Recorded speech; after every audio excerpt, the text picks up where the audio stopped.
Doctor صاحب آپ نے ہماری سینئرز کو اور ہماری جو کلیگس ہیں انہیں کافی اچھا موٹیویٹ کیا ہے اور یہ کہا ہے کہ مرد آپ سے اسی صورت میں سپیریئر ہو سکتے ہیں جب وہ آپ سے زیادہ کوالیفائڈ ہوں، یعنی اس کا مقصد یہ ہے کہ مرد سپیریئر نہیں ہے جب تک وہ آپ سے کوالیفائڈ نہ ہوں۔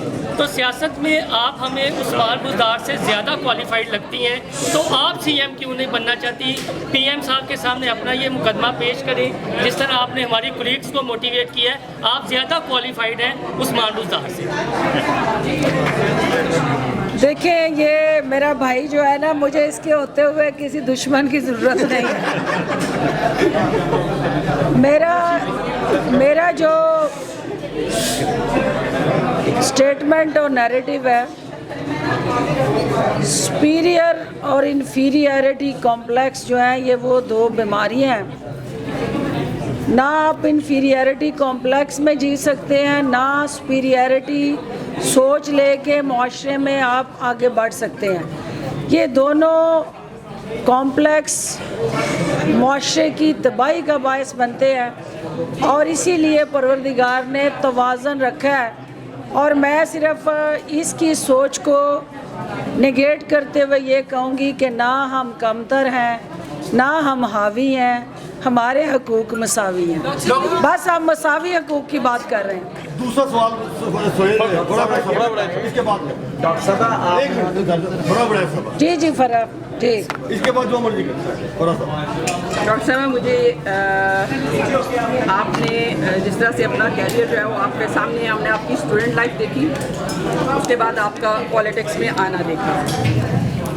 مجھے یہ بتائیے کہ ہمیں اس وقت حکومتی عہدیداران میں عدم برداشت کیوں نظر آ رہی ہے؟ سوشل میڈیا ہو یا ویسے؟ بہت امپورٹنٹ کویسچن ہے ان کا۔ یہ صرف حکومتی رویے نہیں ہیں، یہ پورے کا پورا ہمارا معاشرہ جو ہے اس کے اندر ایک عدم برداشت کا جو رجحان جنم لے چکا ہے۔ یہ ایک انتہائی لیتھل بیہیویئر کی طرف ہم جا رہے ہیں، کیونکہ ہمیں جو اسٹوڈنٹ پالیٹکس میں ہم نے سیکھا، ادھر ہمارا الیکشن ہوتا تھا، کوئی جیت جاتا تھا، کوئی ہار جاتا تھا، اگلے ہی لمحے ہم سارے کینٹین پہ اکٹھے بیٹھ کے گپ شپ کر رہے ہوتے تھے، چائے پی رہے ہوتے تھے، کیونکہ اسٹوڈنٹ یونینز یہ وہ ٹریننگ نرسری ہیں جہاں سے آپ ٹالرنس لے کے آتے ہیں، اور پھر مخالف کو برداشت کرنا، مخالف کو آپ ذات کے ساتھ آپ کا اس کے ساتھ جھگڑا نہیں ہے، ایک نظریہ اور ایک کاز کا جو جھگڑا ہے وہ ذاتی دشمنی میں نہیں بدلنا چاہیے۔ ہر ایک کو آزادانہ حق حاصل ہے، وہ right of freedom of expression and speech کو استعمال کرے، جو پاکستان کا آئین اس کو دیتا ہے، ہمارا دین دیتا ہے۔ ہم سب کو مل کے ان عدم برداشت کے رویے جو ہیں ان کو کم کرتے ہوئے اپنا اپنا کردار ادا کرنا ہے۔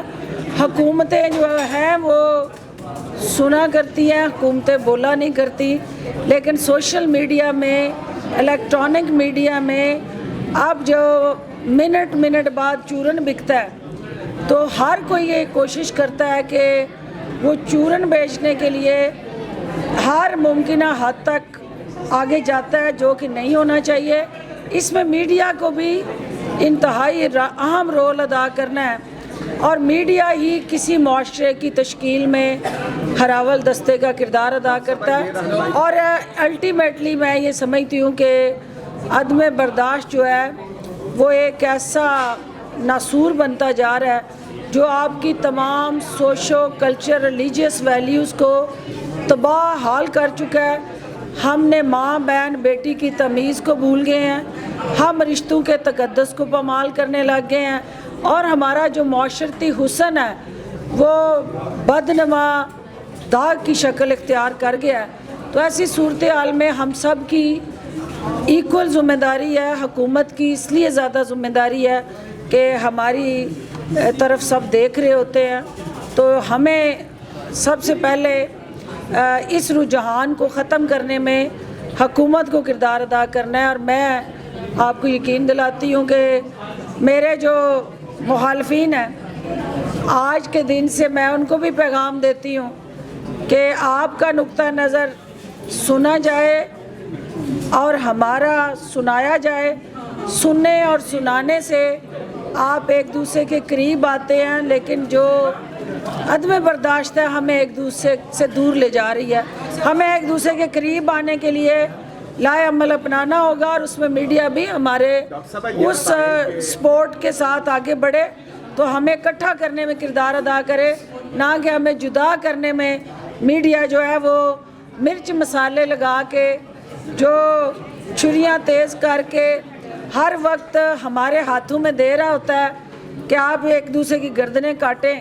تو اس سے بھی ہمیں بھی میڈیا کو بھی تھوڑا ٹالرنس کی طرف آنا چاہیے. ڈاکٹر صاحب یہ بتائیے کہ آج سی ایم صاحب جو ہے شام کو پرائم منسٹر سے مل رہے ہیں, تو ابھی بزدار حکومت ہی چلے گی, اطلاعات کیا ہیں آپ کی؟ دیکھیے, چیف منسٹر صاحب کو وزیر اعظم نے اور باقی وزراء کو بھی اور کے پی کے چیف منسٹر کو بھی مہنگائی پہ قابو پانے کے لیے جو حکومتی ترجیحات ہیں اس کو سننے کے لیے بلایا.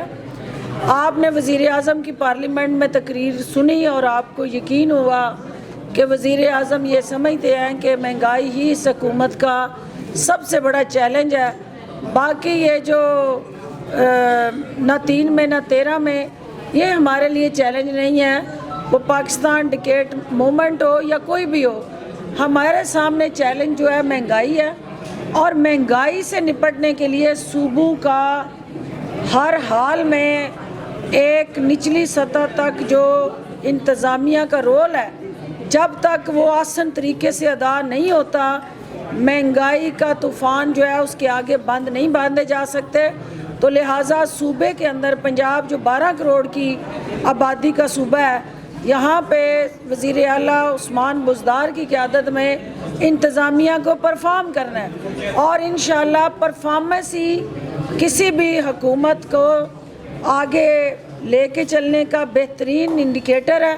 اور انشاءاللہ وزیر اعلیٰ عثمان بزدار جو ہے اپنی کارکردگی سے اس صوبے کے اندر حکمرانی جاری رکھیں گے. یہ بتائیے گا, سینٹ الیکشن جو ہے وہ بالکل قریب ہے, چیئرمین سینٹ کا, یہ بتائیے کہ آپ اس فورم سے کیا اناؤنس کرتی ہیں کہ اپوزیشن کا کوئی بھی رکن اگر آپ لوگوں کو ووٹ کریں, آپ کہتی ہیں کہ جی ہمیں کسی کے ووٹ کی ضرورت نہیں ہے اور کوئی ہمیں ووٹ نہ دے؟ جو دیکھیں, جو الیکشن ہے اس کے اندر جو جمہوری رویے اور جمہوری آپ کا آئین ہے پاکستان کا, اس آئین کے تحت اعلان اگر کوئی کسی کے ساتھ الحاق کرتا ہے, کولیشن بنتا ہے یا اوپنلی کسی کی حمایت میں ووٹ دیتا ہے, تو وہ اس کا ایک علیحدہ رولز کے اندر, آئین کے اندر اس ممبر کے ساتھ کیا سلوک ہونا چاہیے وہ درج ہے.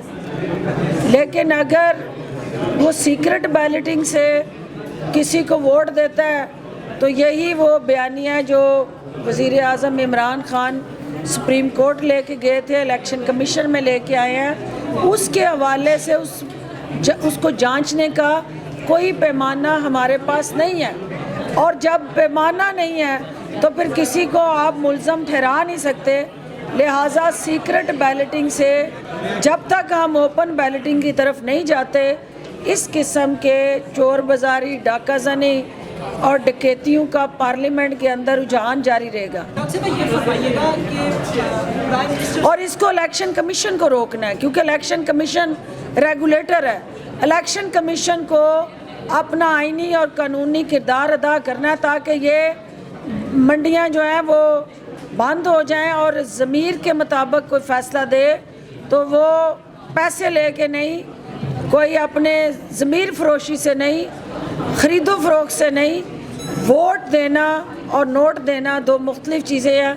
ووٹ کو عزت دینے والے جو نعرہ لگا رہے تھے وہ نوٹ کی طرف مائل ہو گئے ہیں. نوٹ کی بجائے ووٹ کی طرف واپس آئیں, وہ حکومت ان کے ساتھ